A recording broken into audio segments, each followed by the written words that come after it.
And Shreya, we've been hearing a lot in the news about the relief efforts for Storm Harvey in the US, shelters, rescues there.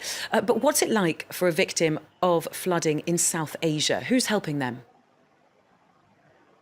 Well, disaster preparedness is not on the same level when it comes to, in South Asia versus Texas or the United States, despite best intentions.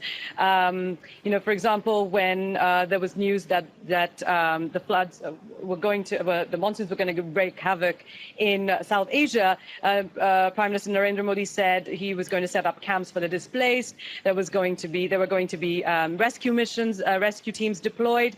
However, it's just the infrastructure and the resources is not on the same level. For example, the tents for displaced here are usually made out of tarpaulin. They're usually set on floodplains, as opposed to, say, for the victims of Hurricane Harvey, who were probably finding shelter in safe ground, in solid housing. And so the conditions are very different for victims here versus that of Harvey. There have been pledges, relief money being pledged by Prime Minister Narendra Modi, about 65 million euros for the relief fund for victims in Bihar, for example, and 3,000 euros for those who have died. 500 people have died in Bihar alone so far. But the scale and the resources that we have at our disposal here in South Asia, not that much. And South Asian governments have to rely a lot more on aid agencies and NGOs than victims of Hurricane Harvey or people in Texas will ever have to.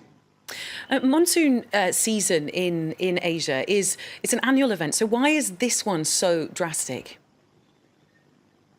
So yes, as you mentioned, the monsoon season is an annual event. It's typically between June and September. This year, the rains have it's been unusually high rainfall here. And a lot of people are saying that's because of climate change.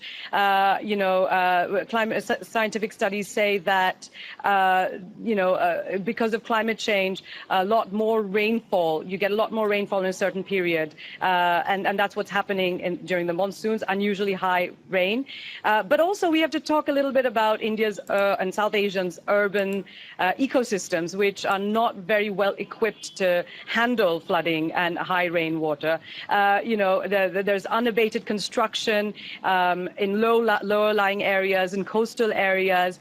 The stormwater drains and drains in general are clogged. So cities like Bombay, for example, are far less capable of handling a situation like this. So various factors at play. So between climate change and the urban ecosystems not being capable of handling what's coming at them right now. Shreya Banerjee in New Delhi, thank you for that update there.